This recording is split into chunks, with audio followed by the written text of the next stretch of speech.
Hi there, podcast and public radio fans. Heath Drusen here, host and creator of the Extremely American podcast. I'm working on season 3, which is an urgent story about neo-Nazi terrorists and how they helped build a modern white supremacist movement, even from prison. Some of their ideas have even made it to today's White House. It's both a gripping true crime story and a timely warning about threats to our democracy. And this time, my investigative reporting is funded by you. To support the project, please make a tax-deductible contribution at extremelyamerican.org. That's extremelyamerican.org. And thanks. From the studios of Boise State Public Radio News, I'm Gemma Gaudette. You're listening to Idaho Matters. Magic often shows up in the most unusual of places. And Elizabeth Everett's newest novel, well, that place just so happens to be the number 5 Wayside Inn. Inside its walls, fairies, gargoyles, even a dreamy hotel manager and a down-on-her-luck single mom, well, they all collide in a story that's full of humor and warmth and lots of heart. Our associate producer, Hannah Gardosky, sat down with Everett to talk to her about her newest book, Magic and Mischief at the Wayside Hotel. So let's take a listen. I just have to say, I loved this book. It was amazing. But for those who haven't yet had the pleasure of reading your wonderful book, can you tell us a bit more about what it's about? Sure. Well, first of all, thank you.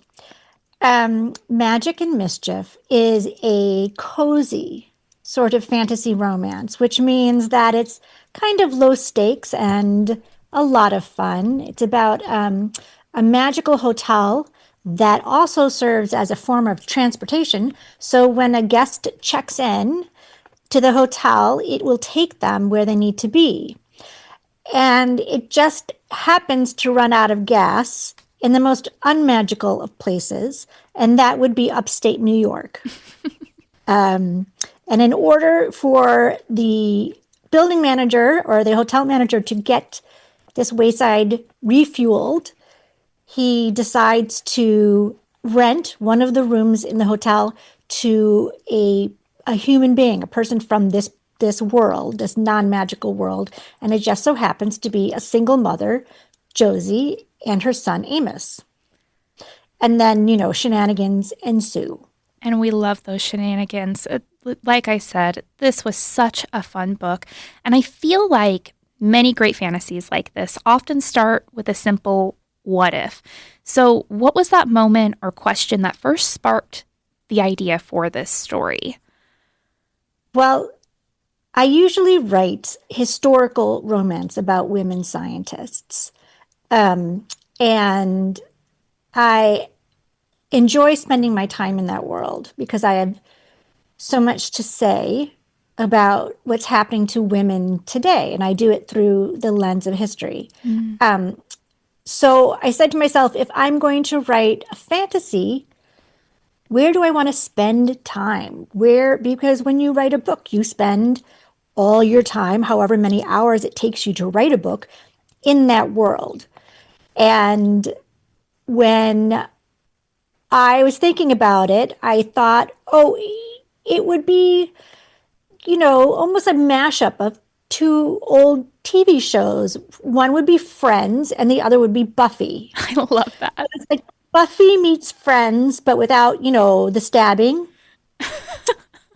And that's where I wanted to spend time, would be a place that's both surprising and comforting, that's full of community, but is also a place where you can find respite.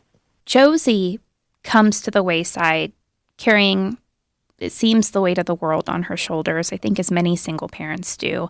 And part of her journey is learning how to trust again and open herself to the possibility of new love. How did you approach that balance between, protecting yourself after being hurt and finding the courage to let somebody in? Because I think, that's such a real world problem. So many of us struggle with that. I think that's the point of romance, or one of the reasons that I write it. It's because there's a lot of internalized misogyny, and people tend to put romance down as formulaic or unintelligent. In fact, romance is radical because it centers self-love and self-acceptance alongside unconditional love for someone else.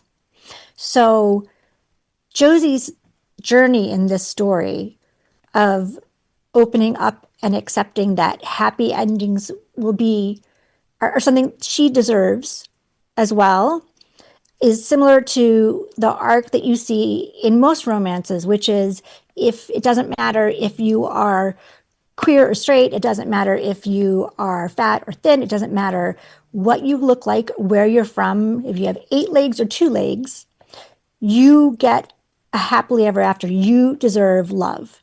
You deserve this happy ending. I love that, and I couldn't agree more. I think romance and the genre romance plays such an important role in today's culture and in the society that we live in, and it's so important for the stories that we tell ourselves and what we think we deserve. So I could talk about that all day long. I just have to say, I agree so much with you. As we've been talking about, your story blends magic with everyday human emotions, which we see at times reflected in the reactions of the hotel. Why do you think it is that fantasy can sometimes reveal truths about people more clearly than realism can? I think this is the same reason that I enjoy writing historical romance, right? Mm-hmm. Because whether it's historical or fantasy, there is a buffer between the message and the reader.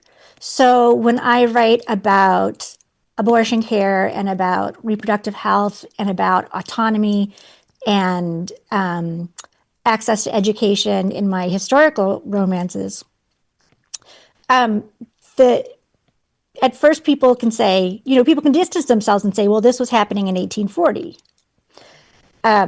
Even though in 1840, women had more autonomy over their body than we do today in this country. Mm-hmm. And fantasy is the same. I can talk about what happens when someone new comes to a country and tries to fit in and fears rejection or isolation simply because they come from another culture or come from another world. And the reader can have a little buffer between themselves and that hard truth because it's fantasy, because I can dress it up in fairy wings or throw some fairy dust on top of it. I think that it's okay to read this book on 2 levels.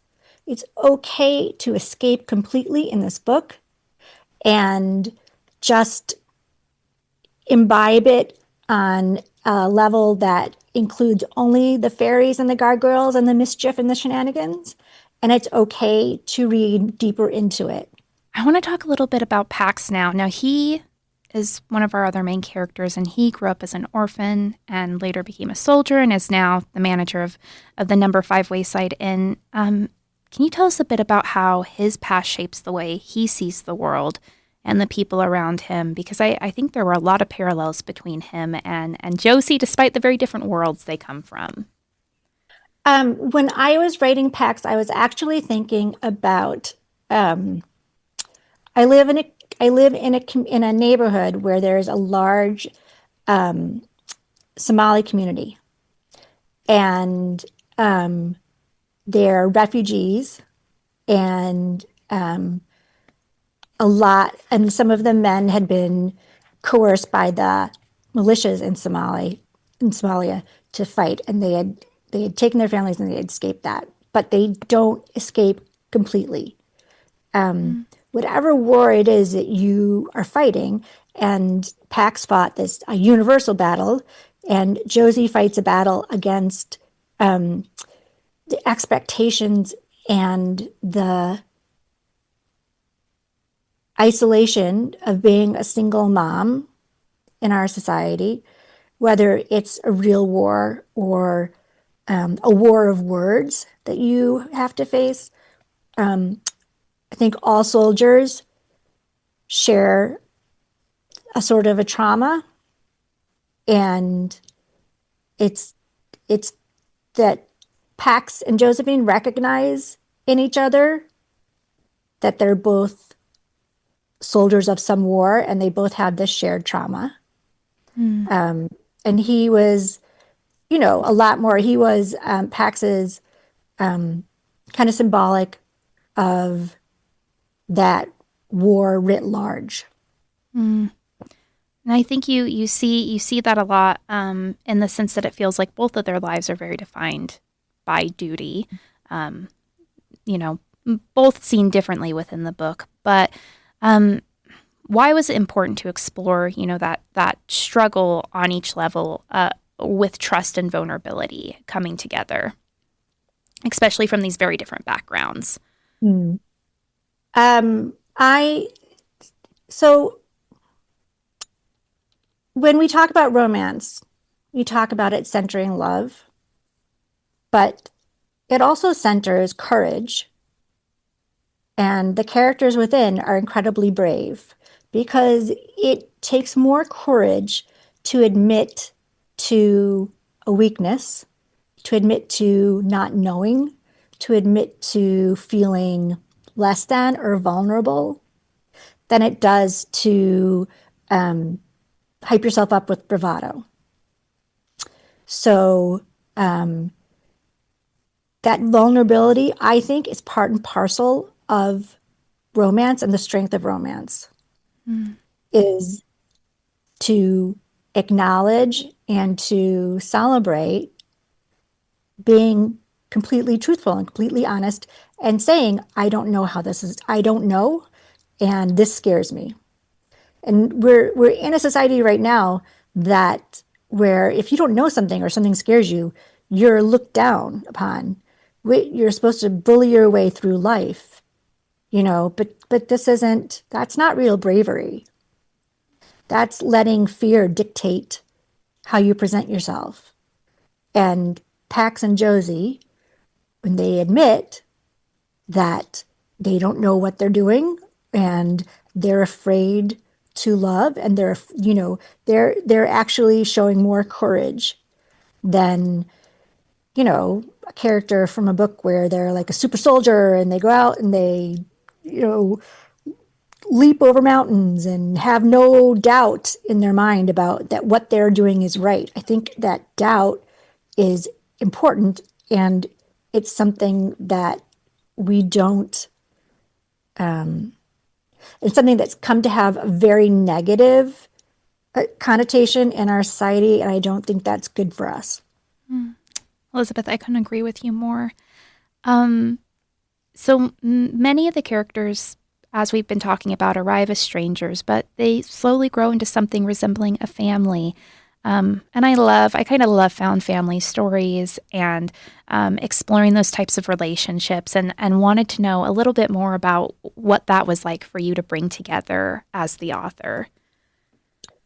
Well, I was raised by a single mom, and it wasn't just her who raised my siblings and I. It was a larger community. It was our church community. It was our neighborhood community. It was our extended family. It was her circle of women friends who all stepped in and helped out. And when I was writing this book, I wanted very much to give that to Josephine, my single mom, her community that's going to step in and help her.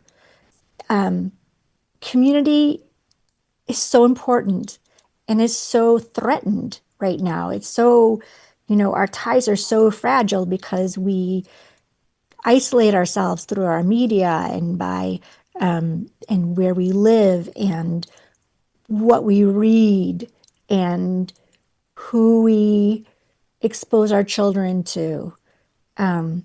So having Josephine bring herself and her young child into a realm where she may not agree with everyone, where their backgrounds are wildly different. But it seems that no matter where you are in the universe, there's a constant struggle between light and dark. And the people with whom she surrounds herself are all on the side of the light.